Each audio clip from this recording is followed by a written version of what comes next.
एक ऐसी hypersonic missile बनाने में लगा है जो कि चलती कार का भी शिकार कर सकेगी। यह दावा मिसाइल बनाने में लगे खुद चीन के वैज्ञानिकों की टीम ने अपने रिसर्च पेपर में किया है, जिसमें बताया गया कि चीन आवाज की रफ्तार से 5 गुना तेजी से उड़ने वाली ऐसी हाइपरसोनिक मिसाइल बना रहा है जो सड़क पर दौड़ती कार के चिथड़े उड़ा देगी। असल में इस तरह का हथियार बनाने में सबसे बड़ी दिक्कत होती है इतनी तेज स्पीड पर अपने निशाने को ट्रैक करना, लेकिन चीन के वैज्ञानिकों ने दावा किया कि उन्होंने इस समस्या का हल निकाल लिया है। बताया गया कि इसके लिए चीन अपनी मिसाइल में एक नए तरह का ट्रैकिंग सिस्टम लगाएगा जिससे वो अपने टारगेट को काफी दूर से ही मार गिरा सकेगा। चीन की ये मिसाइल हीट सीकिंग मिसाइल है, यानी वो अपने टारगेट से निकलने वाली गर्मी के जरिए उसको डिटेक्ट करेगी और आमतौर पर इस तरह की मिसाइलें अपने निशाने का पीछा करने के लिए इंफ्रारेड सेंसर का इस्तेमाल करती हैं, लेकिन चीन के वैज्ञानिक इस काम के लिए मोशन सेंसर को जरिया बनाएंगे, जिसका मतलब होगा टारगेट पर बिल्कुल सटीक वार।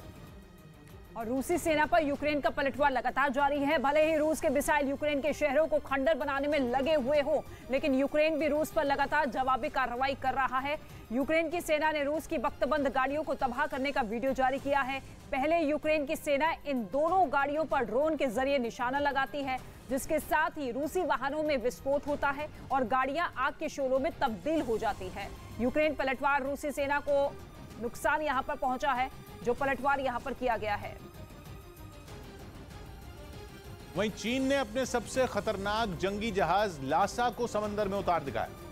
चीन की सेना का यह सबसे बड़ा और आधुनिक जंगी जहाज 3 दिन तक चले सैन्य अभ्यास में शामिल रहा, जहां वो चीनी सेना के काफिले में सबसे आगे दिखा। समुद्र में उतरा ये जंगी जहाज लासा चीन के लिए तुरुप के इक्के जैसा है, क्योंकि वो दुश्मन को चकमा देकर उसकी घातक मिसाइलों को मार गिराने की क्षमता रखता है। लासा की गिनती अमेरिका के जंगी जहाज ज़ूमवर्ल्ड के बाद दूसरे सबसे खतरनाक जंगी जहाज के रूप में होती है। बताया गया कि लासा को समुद्र में उतारकर अभ्यास करने का मकसद दक्षिण चीन सागर में अपने दबदबे को और बढ़ाना है, क्योंकि यूक्रेन युद्ध के बाद ताइवान और जापान से उसकी तनातनी भी जारी है। और पल्लवी दे की मौत के मामले में उसके दोस्त को गिरफ्तार किया गया। कोलकाता में टीवी अभिनेत्री पल्लवी दे की मौत के मामले में उनके दोस्त को गिरफ्तार कर लिया गया। बेंगलुरु में लगातार हो रही भारी बारिश की वजह से कई इलाकों में पानी भर गया।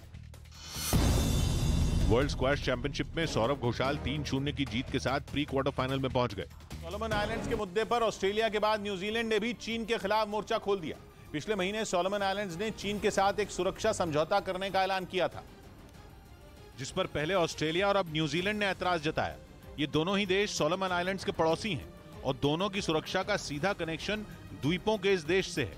ऑस्ट्रेलिया पहले ही चीन पर भड़क चुका है, जिसके बाद न्यूजीलैंड ने भी चीन पर अपना गुस्सा उतारा और उसके सोलोमन आइलैंड्स के साथ हुए सुरक्षा समझौते को परेशानी बढ़ाने वाला बता दिया।